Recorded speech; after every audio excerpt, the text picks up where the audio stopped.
ಎಲ್ರಿಗೂ ನಮಸ್ತೆ. ದಿನಾಂಕ 26/8/2026 ಪ್ರಚಲಿತ ವಿದ್ಯಮಾನಗಳನ್ನ ಈ ವಿಡಿಯೋದಲ್ಲಿ ನೋಡೋಣ. ಪ್ರಶ್ನೆ 1. ಇತ್ತೀಚೆಗೆ ಸುದ್ದಿಯಲ್ಲಿರುವಂತಹ ದಿಮ್ನಾ ಲೇಕ್ ಅಥವಾ ದಿಮ್ನಾ ಸರೋವರ ಯಾವ ರಾಜ್ಯದಲ್ಲಿ ಕಂಡುಬರುತ್ತದೆ? ಈ ಪ್ರಶ್ನೆಗೆ ಸರಿಯಾದಂತಹ ಉತ್ತರ ಇದು ಜಾರ್ಖಂಡ್ ರಾಜ್ಯದಲ್ಲಿ ಕಂಡುಬರುತ್ತದೆ. ದಿಮ್ನಾ ಸರೋವರ ಜಾರ್ಖಂಡ್ನ ಜಮ್ಶೆಡ್ಪುರ್ನಲ್ಲಿ ದಲ್ಮಾ ಬೆಟ್ಟಗಳು ಅಥವಾ ದಲ್ಮಾ ಹಿಲ್ಸ್ ತಪ್ಪಲಿನಲ್ಲಿ ನೆಲೆಗೊಂಡಿರುತ್ತದೆ. 80ನೇ ಸ್ವಾತಂತ್ರ್ಯೋತ್ಸವದ ಸಂದರ್ಭದಲ್ಲಿ ಕೆಂಪು ಕೋಟೆಯಲ್ಲಿ ನಡೆದ ಕಾರ್ಯಕ್ರಮದಲ್ಲಿ ಹೆಸರಿಸಲಾದ ಭಾರತದ 25 ಸರೋವರಗಳಲ್ಲಿ ಇದು ಕೂಡ ಒಂದಾಗಿತ್ತು. ಜಮ್ಶೆಡ್ಪುರದಲ್ಲಿ ಹೆಚ್ಚುತ್ತಿರುವ ನೀರಿನ ಅಗತ್ಯಗಳು ಯೋಜನೆಯಲ್ಲಿ ಈ ಜಲಾಶಯವನ್ನ ನಿರ್ಮಾಣ ಮಾಡಿದೆ.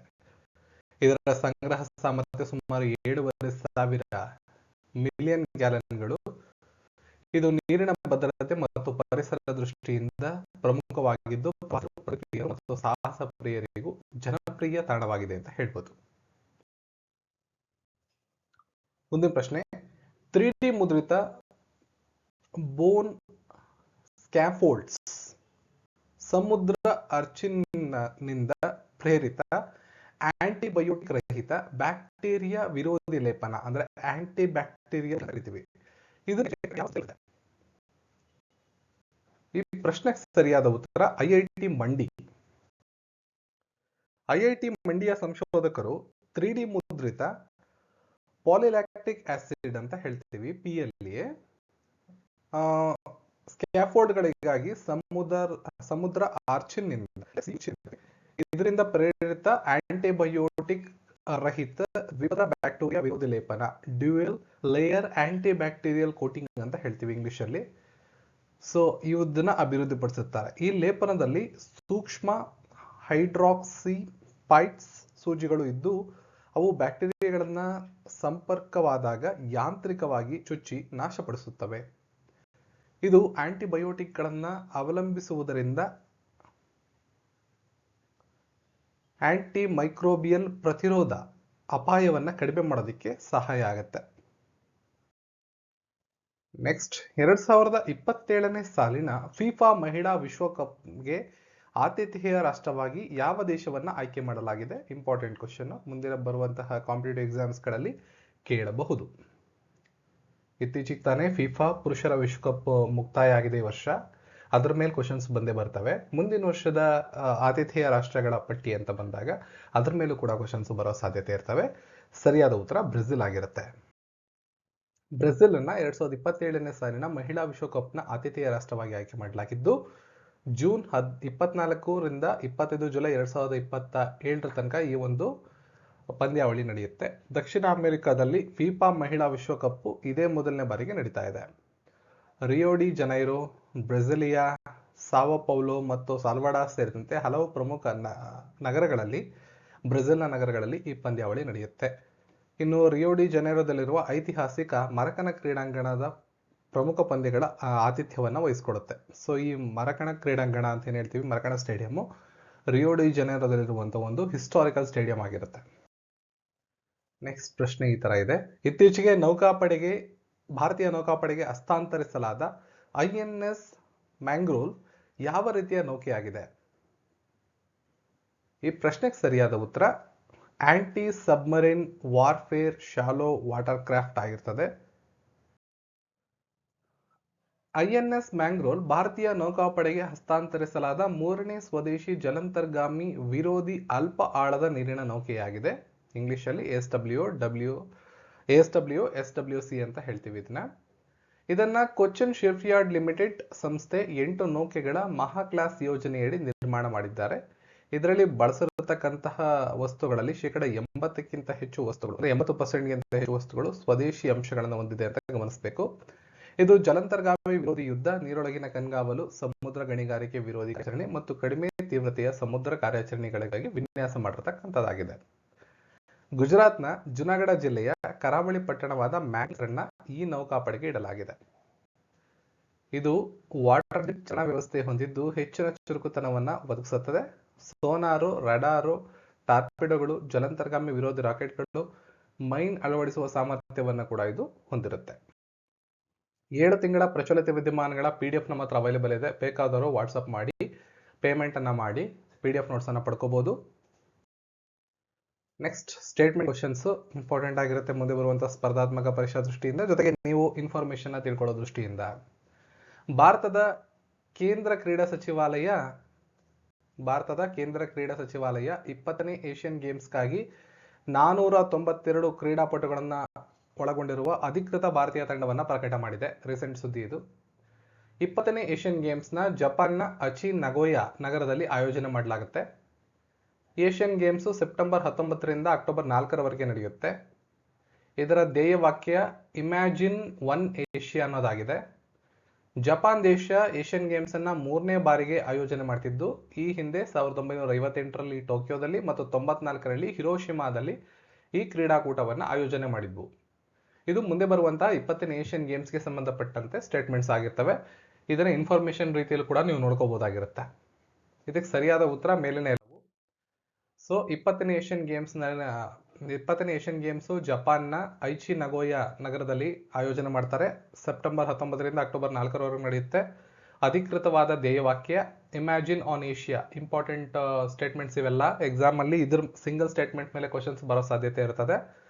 ರೀಸೆಂಟ್ ಆಗಿ ನಮ್ಮ ಕೇಂದ್ರದ ಕ್ರೀಡಾ ಸಚಿವಾಲಯ 492 ಕ್ರೀಡಾಪಟುಗಳನ್ನು ಒಳಗೊಂಡ ಒಂದು ಅಧಿಕೃತ ಭಾರತೀಯ ತಂಡವನ್ನ ಪ್ರಕಟ ಮಾಡಿರ್ತದೆ. ಇದರ ಇಮ್ಯಾಜಿನ್ ಒನ್ ಏಷ್ಯಾ ಅನ್ನೋ ಥೀಮ್ ನೆನ್ಪಿಟ್ಕೊಳ್ಳಿ. ಜಪಾನ್ ದೇಶದಲ್ಲಿ ಹೋಸ್ಟ್ ಮಾಡ್ತಿರೋದ್ರಿಂದ, ಜಪಾನ್ ಈ ಮೊದಲು ಏಷ್ಯನ್ ಗೇಮ್ಸ್ ನ ಹೋಸ್ಟ್ ಮಾಡಿತಾ ಅಂತ ನೋಡ್ಬೇಕು. ಮಾಡಿದ್ದಾರೆ, 2 ಸಲ ಮಾಡಿದ್ದಾರೆ. 1958ರಲ್ಲಿ ಟೋಕಿಯೋದಲ್ಲಿ, 94ರಲ್ಲಿ ಹಿರೋಶಿಮಾದಲ್ಲಿ ಏಷ್ಯನ್ ಗೇಮ್ಸ್ ಅನ್ನು ಹೋಸ್ಟ್ ಮಾಡ್ತಾ ಇದ್ದಾರೆ. ಈ ಬಾರಿ ಐಚಿ ನಗೋಯಾ ಅನ್ನೋ ಸ್ಥಳದಲ್ಲಿ ಹೋಸ್ಟ್ ಮಾಡ್ತಾ ಇದ್ದಾರೆ.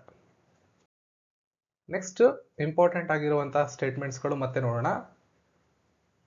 ಲಕಿಮಿ ಅಸ್ಸಾಂ ರಾಜ್ಯದ ಏಕೈಕ ನೋಂದಾಯಿತ ಸ್ಥಳೀಯ ದನಗಳ ತಳಿಯಾಗಿದೆ. ಇಂಪಾರ್ಟೆಂಟ್ ಇದು. ಲಕಿಮಿ ತಳಿಯ IVF ಮೂಲಕ ಜನಿಸಿದ ಕರುವು ಗುವಾಹಟಿಯ ಖಾನಾಪುರದಲ್ಲಿರುವ ಅಸ್ಸಾಂ ವೆಟರ್ನರಿ ಮತ್ತು ಫಿಷನರಿ ವಿಶ್ವವಿದ್ಯಾಲಯದ ಪಶು ವೈದ್ಯಕೀಯ ವಿಜ್ಞಾನ ಕಾಲೇಜಿನಲ್ಲಿ ಜನಿಸಿದೆ. ಈ ಸಾಧನೆಯನ್ನ ಕೇಂದ್ರದ ರಾಷ್ಟ್ರೀಯ ಗೋಕುಲ ಮಿಷನ್ ಯೋಜನೆಯಡಿ ಕೈಗೊಳ್ಳಲಾಗುತ್ತಿದೆ. ರಾಷ್ಟ್ರೀಯ ಗೋಕುಲ ಮಿಷನ್ ಅನ್ನ ದನಗಳ ತಳಿಗಳ ಸಂರಕ್ಷಣೆ ಮತ್ತು ವೈಜ್ಞಾನಿಕ ಅಭಿವೃದ್ಧಿಗಾಗಿ ಡಿಸೆಂಬರ್ 2014ರಂದು ಆರಂಭಿಸಲಾಯಿತು.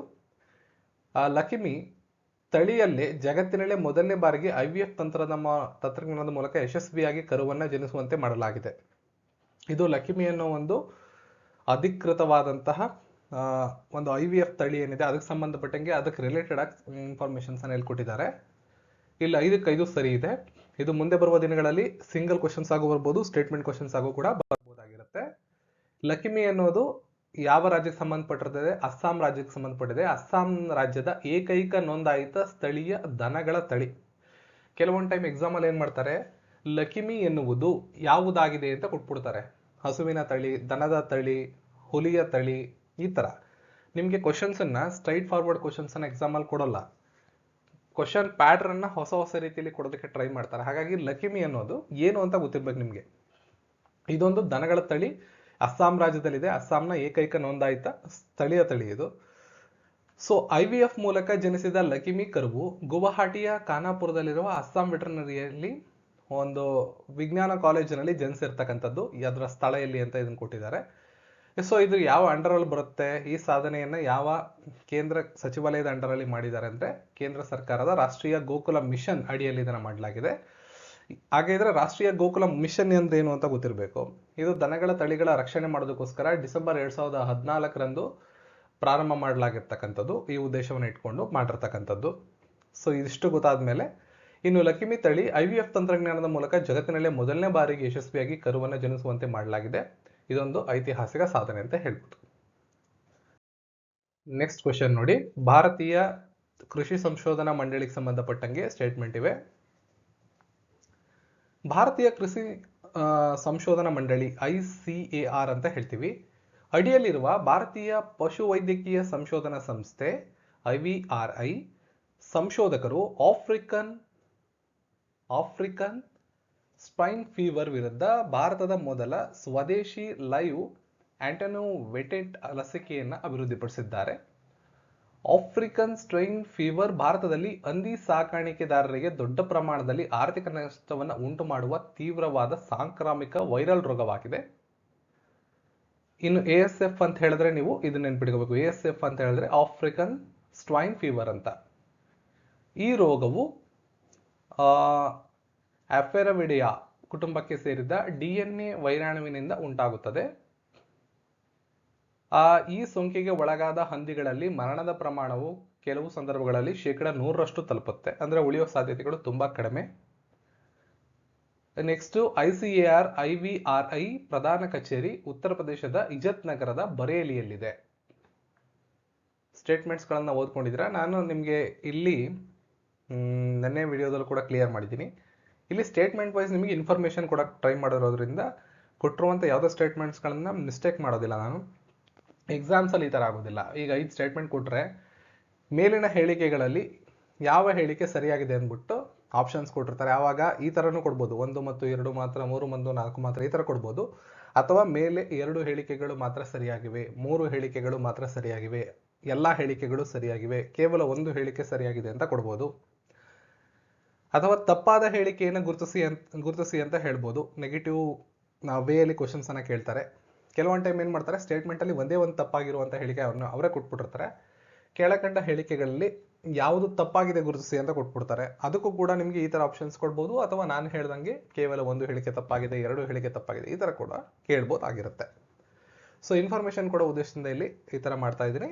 ಸಾಧ್ಯವಾದಷ್ಟು ನೋಟ್ಸ್ ಮಾಡಿಟ್ಕೊಳ್ಳಿ, ಇಂಪಾರ್ಟೆಂಟ್ ಇದೆಲ್ಲ. ಸೊ ಆಲ್ರೆಡಿ ನಿಮ್ಗೆ ಹೇಳಿದ್ದೀನಿ ಇದನ್ನ. ನೆಕ್ಸ್ಟ್ H1N1 ಹಾವಳಿ.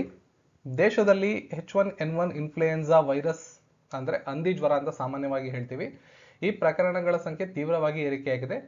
ಕೇರಳ